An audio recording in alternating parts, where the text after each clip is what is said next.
semuanya? Baik. Yoi. Kita harap juga semuanya baik. Dan kali ini Tirto punya program baru nih.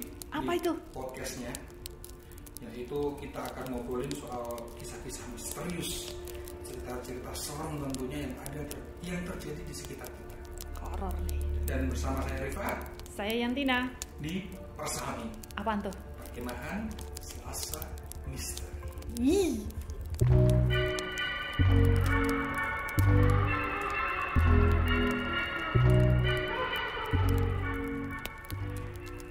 Yantina, kamu tahu Gunung Kidul? Tahu dong, pantainya sih, pantainya bagus. Pantainya bagus. Nah, tahu nggak tapi?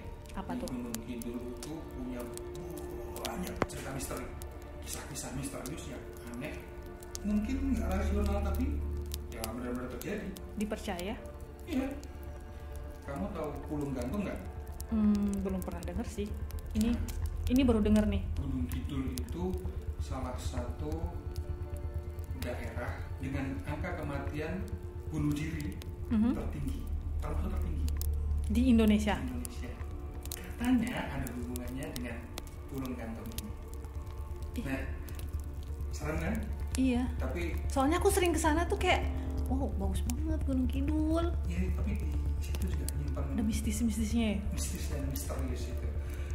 Nah, untuk catatan Pulung Gantung itu kan dekat sama bunuh diri, kejadian bunuh diri. Jadi kalau teman-teman pendengar ada yang merasa terganggu atau merasa nggak enak, kita ngobrolin soal masalah bunuh diri, ya nggak apa-apa, skip program ini.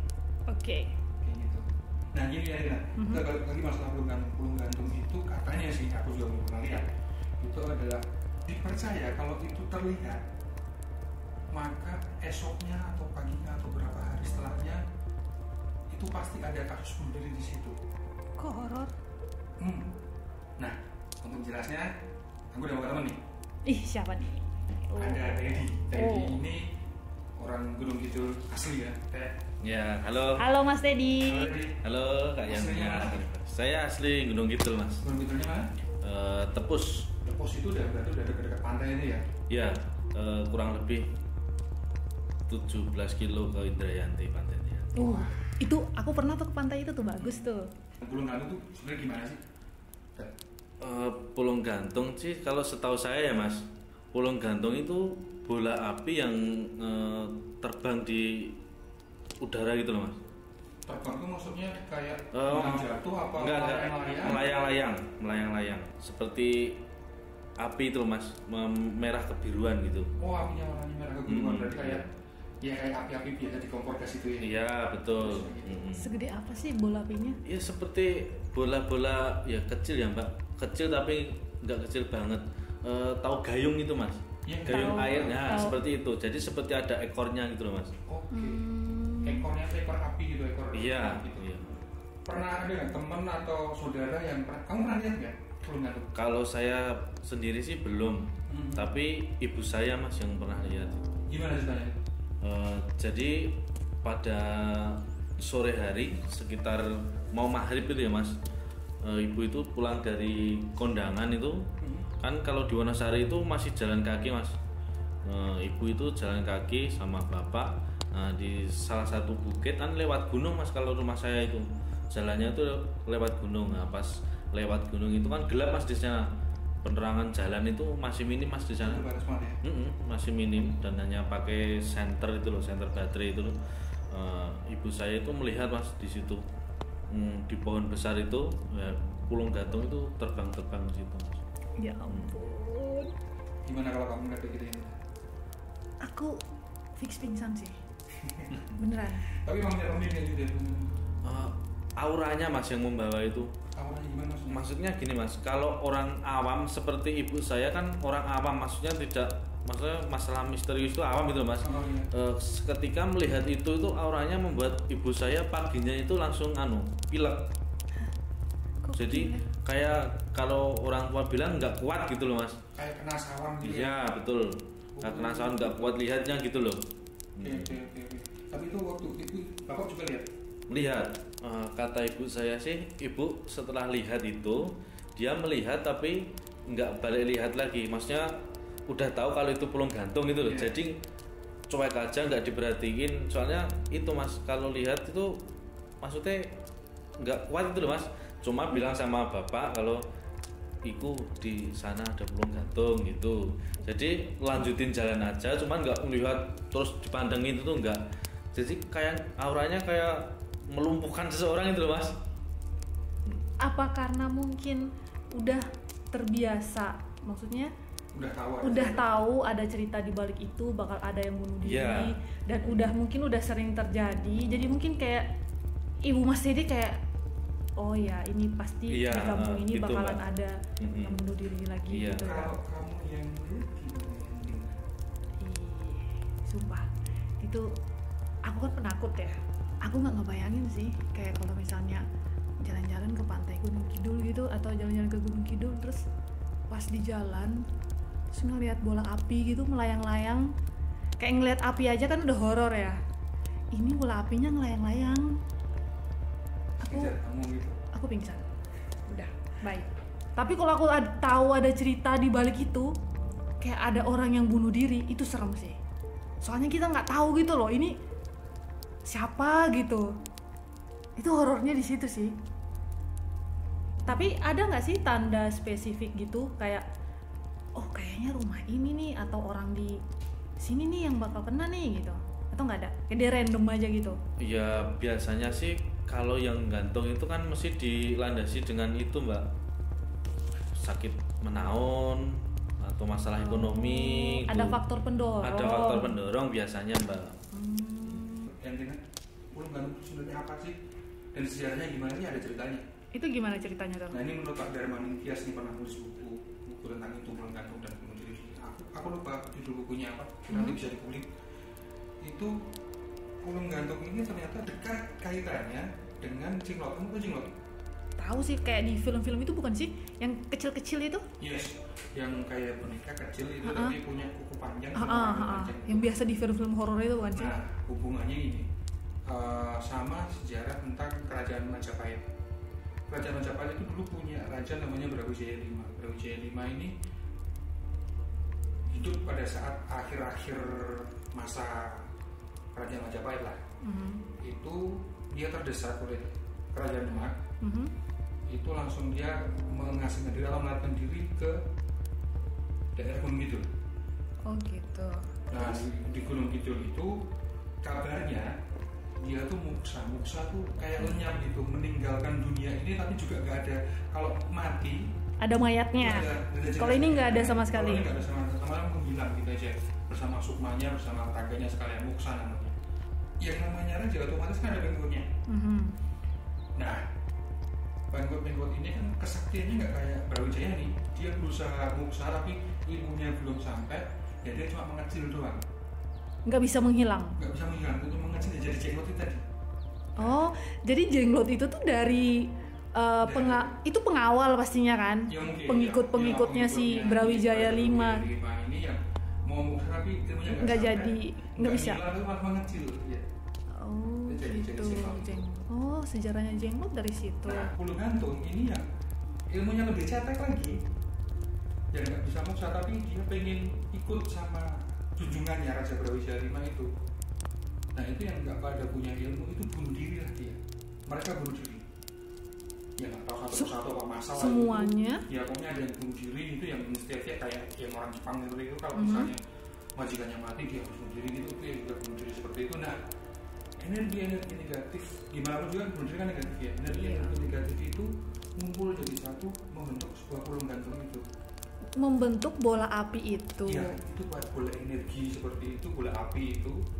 Oh gitu. Ya itu makanya tadi bilang auranya negatif macam-macam, dan itu bisa bikin sakit, bisa bikin sawan. Nah itu karena itu sebenarnya ceritanya itu ada kumpulan dari energi negatif, spirit negatif, spirit apa ya? Roh-roh negatif. Roh negatif yang yaitu para pengikut Brawijaya V yang bunuh diri itu. Tapi aku baru tahu loh cerita ini.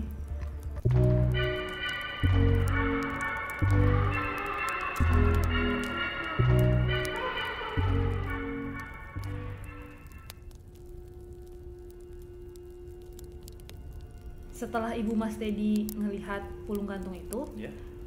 beberapa hari kemudian tuh ada kejadian bunuh diri di kampung di situ, di kampung tempat ibunya Mas Teddy. Iya mbak, memang ada. Jadi habis itu memang ada yang bunuh diri Mas, di kampung saya itu. Kurang lebih 3 harian lah habis itu.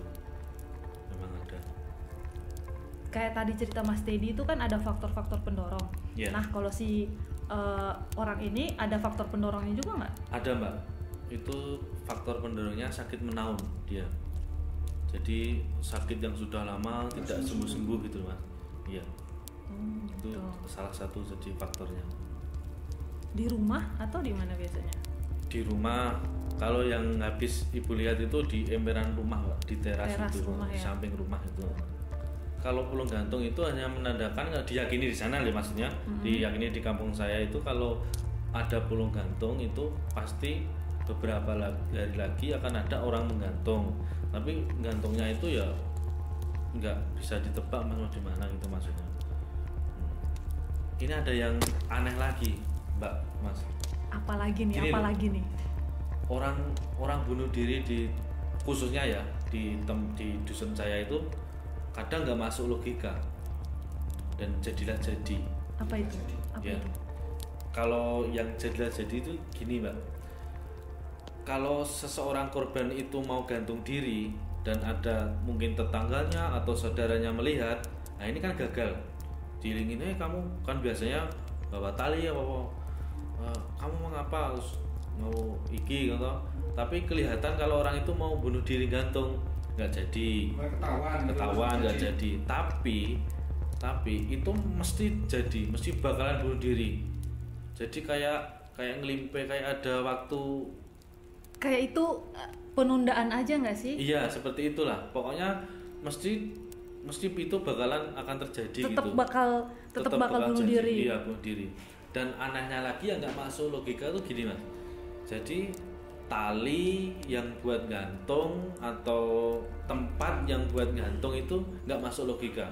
Ada yang nggak masuk logika. Jadi seperti ini, tali kecil pun yang harusnya dengan menggantung bobot orang dewasa seperti itu harusnya putus, tapi itu nggak putus mas.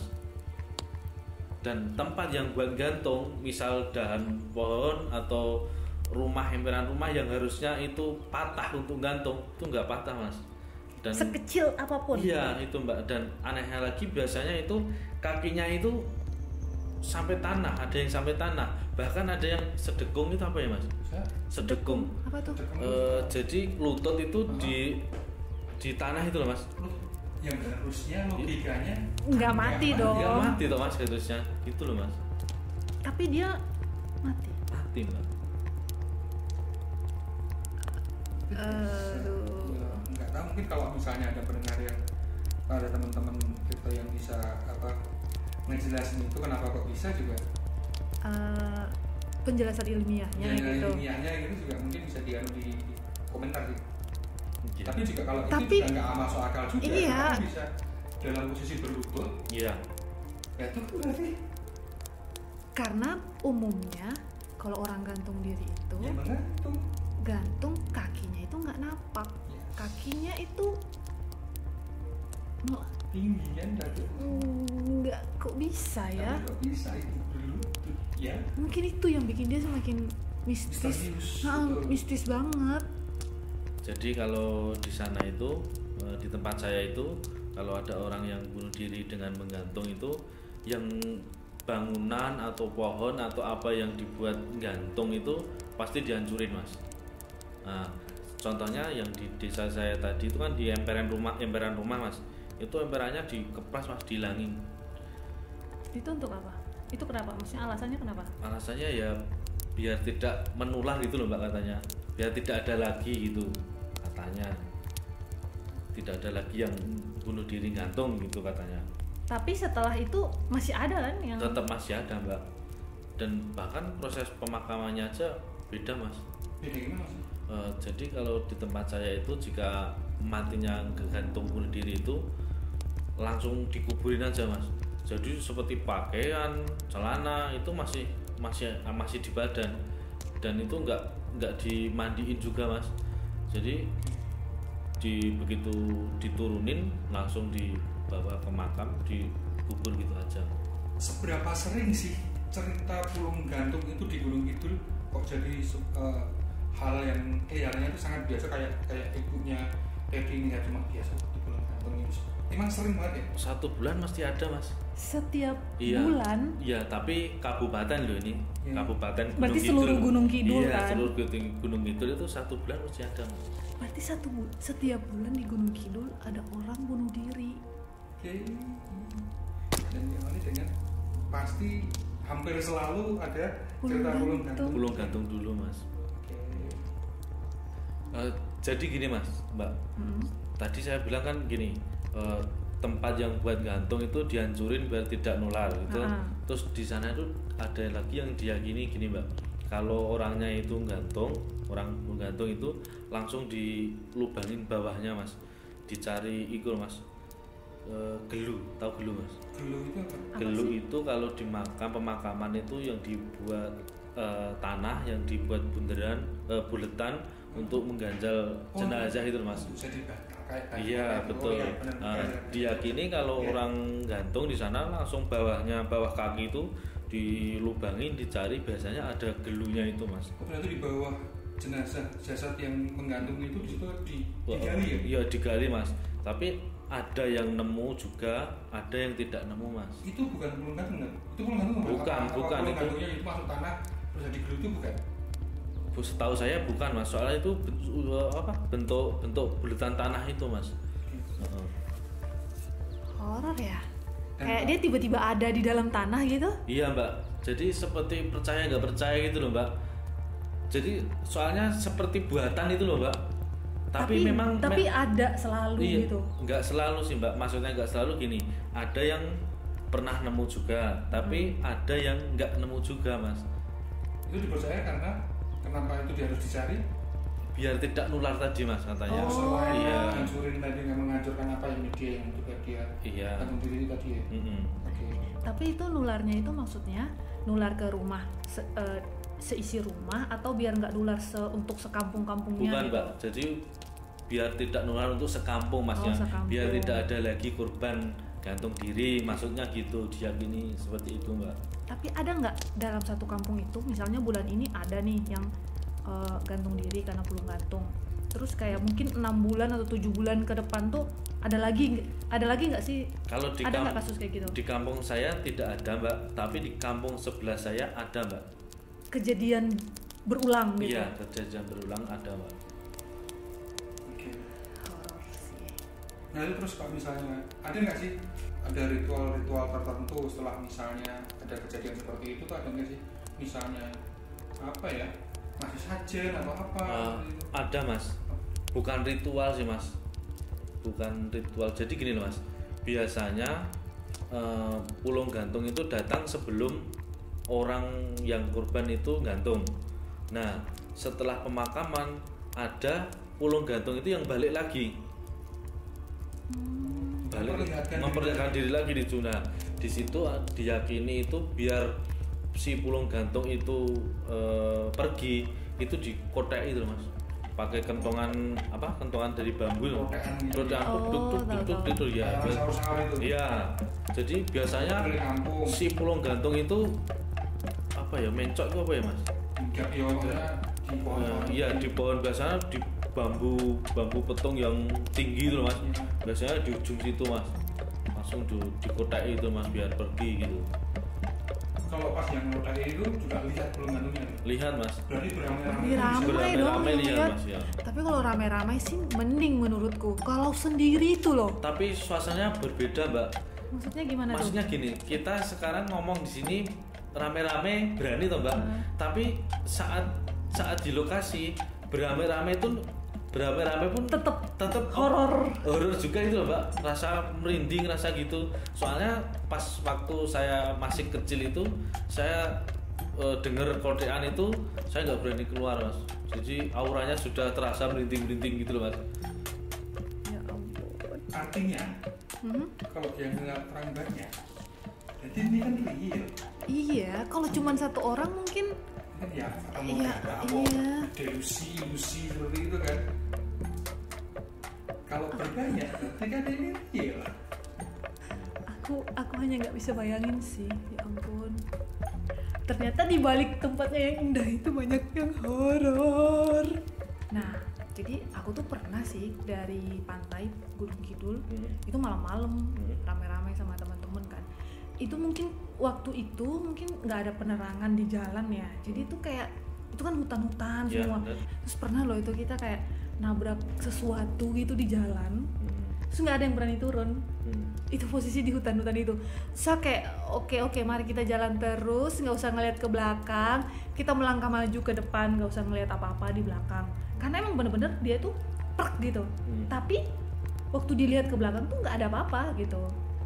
Kayak kalau kucing pun, kucing apa yang ada di tengah hutan kayak gitu ya kan. Kalaupun binatang kayaknya jarang deh aku ngeliat ada kayak kambing apa gitu ngelewatin jalan gunung gitu, kayaknya nggak ada deh. Iya nggak ada. So kemudian kayak ayo kita pulang sekarang juga. Itu tuh padahal kayak baru jam-jam 7 gitu sih. Justru di sana itu malah jam-jam seperti itu jam rawan Mbak. Jam 6, jam 7, jam 11, jam 12, jam 3, jam 4 itu jam-jam rawan. Rawan gimana? Rawan hantu. Ya. Iya Mbak. Kalau sore itu kalau jam 7, jam 6, jam 7 biasanya yang sering menampakkan di desa saya itu orang hitam. Tinggi besar, orang hitam berbulu.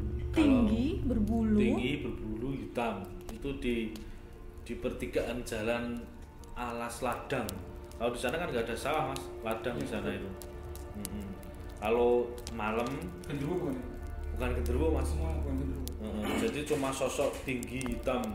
Kayak dia diem aja tuh. Dia nggak gangguin nggak? Nggak gangguin tapi horor. Yang lihat itu mesti takut Mbak. Kalau yang takut biasanya pakai motor kencang jatuh, mesti gitu. Maksudnya jatuh dengan sendirinya karena di sana kan bebatuan, pakai motornya kenceng jadi jatuh itu ada.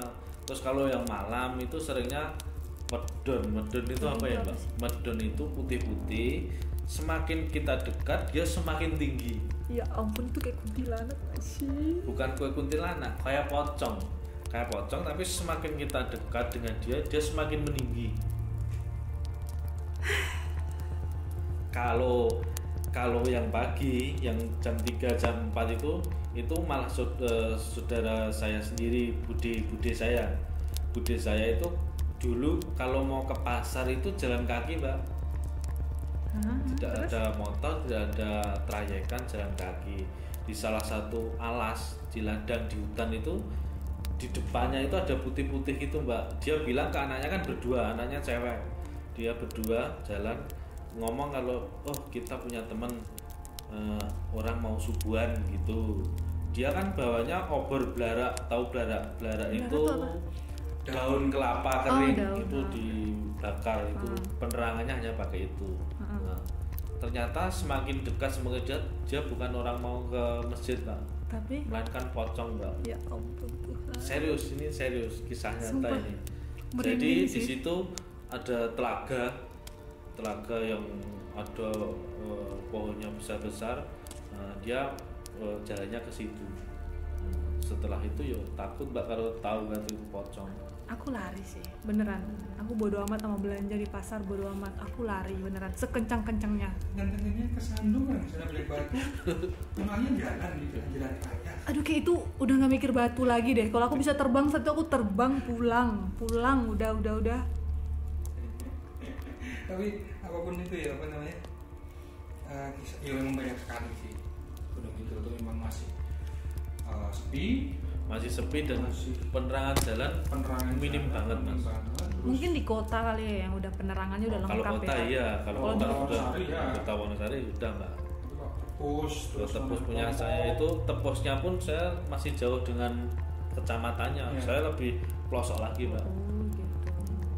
Tapi kayaknya horor cerita-cerita mistis itu banyak juga di tempat-tempat lain di Indonesia kali ya. Iya, tapi emang ya kalau masalah balik lagi ke Pulung Gantung ini selain memang misterius ya, jadi aku malah mikir Pulung Gantung itu mencium aroma orang yang sedang frustasi, terus dia ke situ, yang sedang depresi, dia ke situ dia mendorong untuk itu atau kurang lebih seperti itu mas.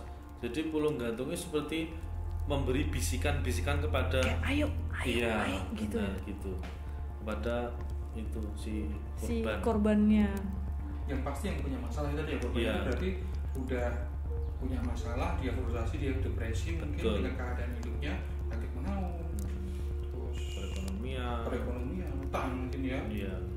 Tuh berarti juga di sisi lain itu memang ada misterius, pulung gantung, mistis juga. Tapi juga di sisi lain ada sesuatu yang harus masalah kesehatan mental kan, masalah Perekonomian. itu juga harus dibenahi biar memang rasa-rasa tone yang depresif seperti itu memang hilang dan akhirnya juga ya itu berharap juga saya juga yakin orang gunung itu juga belum gantung hilang kan. Iya. Kayak aura-aura negatifnya itu tuh kayak pergi dari situ. Ya hal ini tetap jadi misteri buat kita, buat orang-orang sana juga masih misterius walaupun sudah sangat akrab. Tapi tetap misterius. Oke, itu aja. Terima kasih Teddy. Iya mas. Terima kasih, sudah Mas Teddy. nemenin kita di sini. Cerita-ceritanya benar-benar wow. Terima kasih untuk cerita-cerita horornya, membuatku semakin oke pulang dari pantai kayaknya sore aja. Dan kita tentunya masih akan ketemu di episode selanjutnya minggu depan. Kita akan Bahas soal apa nih nanti? Oke, nantilah kita bahas. Rahasia nih ya. Tetap jadi misteri Yes, benar. di Persami. Oke. Saya Rifa pamit undur diri dan Saya Yantina. goodbye. Bye bye.